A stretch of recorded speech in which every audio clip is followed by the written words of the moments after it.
देश के पहले तो आप सबको नमस्कार। देश के यशस्वी प्रधानमंत्री नरेंद्र मोदी जी के मार्गदर्शन में भारत सरकार की वित्त मंत्री निर्मला सीतारमण जी ने आज भारत सरकार का बजट पेश किया। विकसित भारत का यह बजट है। देश का बढ़ता हुआ यह निरंतर प्रगति का बजट है। सर्वस्पर्शी बजट है। इसमें गांव, गरीब, किसान, मजदूर, महिलाएं, युवा और विशेष तौर से फोकस किया उन्होंने युवाओं को, महिलाओं को, गरीब और किसान, चार बातों पर इन्होंने विशेष तौर से फोकस किया है। निश्चित रूप से जो संकल्प यशस्वी प्रधानमंत्री जी ने लिया है कि 2047 में हमारा देश विकास की श्रेणी में नंबर 1 पर आएगा, उस संकल्प को आधार मान करके और हमारा देश विश्व गुरु के स्थान पर स्थापित होगा। आने वाले वर्षों में 2047 में जो 25 वर्षों का जो रोड मैप बनाया है, उन सबको आधार मान करके, उनको सामने रख करके यह बजट पेश हुआ है। मुझे खुशी है कि वित्त मंत्री निर्मला सीतारमण जी ने बहुत ही सारे वर्गों का ध्यान रखते हुए यह बजट पेश किया है। आप सबसे महत्वपूर्ण बात यह है कि 12 लाख तक की जो इनकम जिनकी होगी उनको इनकम टैक्स अब नहीं लगेगा। पहले ये 7 लाख का था, 7 से बढ़ा करके उन्होंने 12 लाख का किया है। यह वास्तव में बहुत ही मध्यम वर्ग के लिए भी, सब ऐसे वर्गों के लिए भी यह बहुत बड़ा कदम सरकार ने उठाया है। किसान क्रेडिट कार्ड में भी उन्होंने 3 लाख से बढ़ा करके 5 लाख का जो प्रावधान किया है, यह वास्तव में बड़ा एक ही महत्वपूर्ण प्रावधान उन्होंने किया है। और अगले 3 सालों में सभी जिलों में कैंसर के इलाज के लिए सेंटर प्रारंभ करेंगे।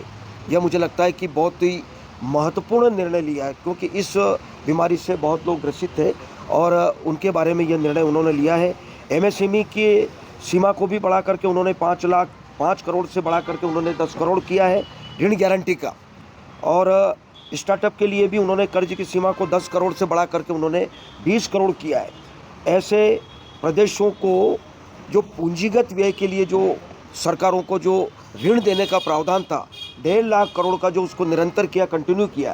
पहले भी था ये 50 वर्ष तक के लिए ऋण देने का जो प्रावधान था, उसको उन्होंने कंटिन्यू किया है।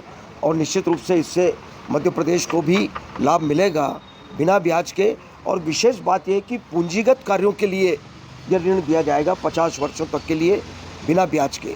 इस प्रकार से अनेक ऐसे छोटे बड़े निर्णय लिए हैं।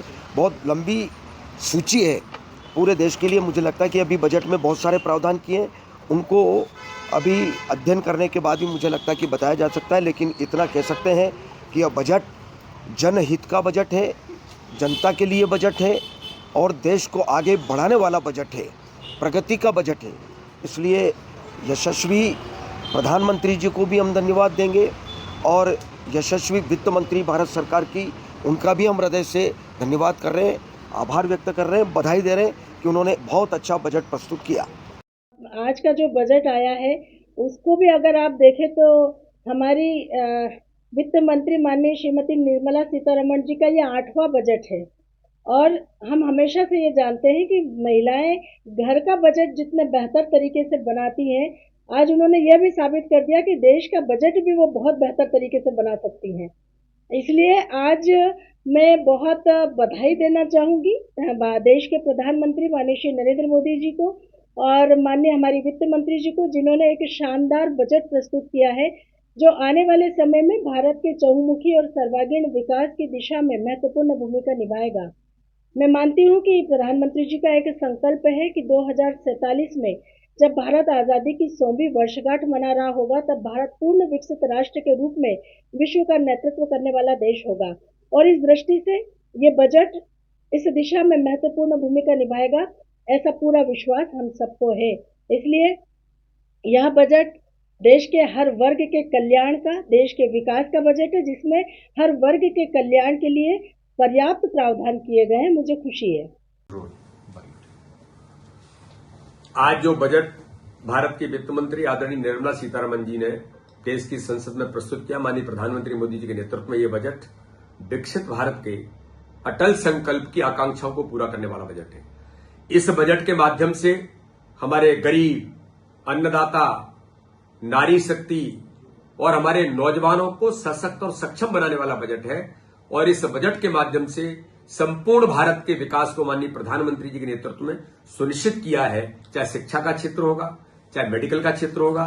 मेडिकल में 75,000 सीटें 5 वर्ष के अंदर हम बढ़ाएंगे, तो वहीं IIT के अंदर भी 75,000 सीटें बढ़ा करके ऐतिहासिक कदम इस बजट के माध्यम से हमारी सरकार ने लिया है। कृषि के क्षेत्र में आज कहने में गर्व है कि इस बजट के माध्यम से प्रधानमंत्री धन धान्य योजना के माध्यम से 1,70,00,000 लोगों को जो लाभान्वित होंगे, 100 जिलों के अंदर योजना शुरू होगी। रिसर्च के क्षेत्र में, एग्रीकल्चर में बड़ी सौगातें इस बजट के माध्यम से मिली हैं। इसलिए ऐतिहासिक बजट है और हमारे मध्यम वर्ग को 12 लाख रुपए का स्लैब टैक्स फ्री करके ऐतिहासिक निर्णय भारतीय जनता पार्टी की सरकार ने मोदी जी के विजन के साथ आज वित्त मंत्री जी ने किया है। एक ऐतिहासिक बजट है, आम जनता को खुश करने वाला बजट है। के यशस्वी प्रधानमंत्री नरेंद्र मोदी जी को और वित्त मंत्री जी को बहुत बधाई। परिणाम मूलक, कल्याण मूलक और विकास मूलक केंद्र सरकार का बजट आया है। नरेंद्र मोदी जी ने जिस प्रकार से ज्ञान पर ध्यान का जो नारा दिया है, उसको पूरी तरह ध्यान में रखते हुए ये बजट बनाया गया है। नरेंद्र मोदी जी ने कहा है 2047 जब देश की आजादी के 100 वर्ष होंगे, एक विकसित भारत का निर्माण हम सबको करना है और उस विकसित भारत की इमारत को बुलंद करने के लिए ये नींव बनाने का एक सार्थक प्रयास है। क्या गरीब, क्या युवा, क्या अन्नदाता, क्या नारी, क्या शहर, क्या गांव, क्या खेत, क्या खलिहान, हर एक क्षेत्र में विकास और कल्याण के नए आयाम स्थापित करने वाला ये बजट है। जहां एक और शिक्षा के उन्नयन पर पूरा ध्यान दिया गया है, तो स्वास्थ्य को लेकर भी नई संभावनाओं का पूरा ध्यान रखा गया है। किसान की खेती हर समय फायदे का धंधा हो और उसको उसकी दुगनी आमदनी मिले, इसकी विभिन्न योजनाओं पर काम किया गया है। तो किसान की क्रेडिट लिमिट को 5 लाख बढ़ाया गया है। युवाओं को नए अवसर प्रदत्त करने के लिए जहां एक और नई योजनाओं को इस बजट में लागू करने का निश्चय किया है, तो गरीब और मध्यम वर्ग की आर्थिक पक्ष को और मजबूत करते हुए उन्हें गरीबी रेखा से ऊपर उठाने का भी पूरा प्रयास किया गया है। विश्व के मानचित्र पर एक शक्तिशाली, एक वैभवशाली, एक विकसित, एक स्वावलंबी, विश्व गुरु के रूप में स्थापित होने वाले देश को आगे बढ़ाने का ये बजट है। मैं अपनी ओर से नरेंद्र मोदी जी को, वित्त मंत्री जी को बहुत बधाई दूंगा। परिपूर्ण आर्थिक अनुशासन से लवरेज और नई संभावनाओं वाला ये बजट है। देश का आज बजट पेश किया गया संसद के अंदर, निर्मला सीतारमण जी ने कई बातें कही, लेकिन जो एक सामने बात आई कि बिहार को चुनाव को दृष्टिगत रखते हुए बिहार के लिए विशेष पैकेज की बात की गई और जो नीतीश कुमार जी के भरोसे सरकार चल रही है उन पे मेहरबानी की गई। लेकिन प्रधानमंत्री जी ये भूल गए कि देश का बजट देश के लिए होता है। आज आपने यहाँ पे किसानों की बात नहीं करी, MSP की उनकी गारंटी की बात नहीं करी। कई ऐसी योजनाएं, प्रधानमंत्री आवास योजना आज 13,670 करोड़ कर दिया, आपने कटौती करी। इस प्रकार प्रधानमंत्री आवास योजना में जिसमें आपका 54,000 करोड़ था, लगभग 32,000 करोड़ आपने उसमें कर दिए। तो इससे स्पष्ट लगता है कि आप क्या चाहते हैं देश के लिए। जल जीवन मिशन की बात करना चाहूंगा, जिसमें 70,000 करोड़ का व्यवहार था, आपने 22,000 करोड़ कर दिया। SC ST के लिए जो अनुसूचित जाति अभ्युदय योजना, जिसमें आपका 2,140 करोड़ था, उसमें आपने पैसा कम कर दिया। ऐसे कई योजनाएं हैं। अनुसूचित जनजाति के विकास हेतु 4,300 करोड़ लगभग थे गए बजट में, इस बार आपने कर दिए 3,630 करोड़। अनुसूचित जाति की पोस्ट मैट्रिक छात्रवृत्ति के लिए 6,360 करोड़ लगभग थे, इस बार आपने कर दिए 5,500 करोड़।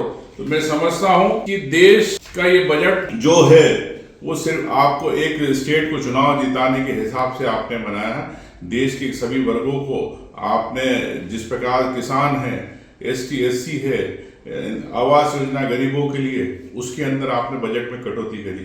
प्रधानमंत्री जी, इन्हीं के कारण आप प्रधानमंत्री बने और आज इनको भूल गए। देश का बजट है, देश के हिसाब से होना था।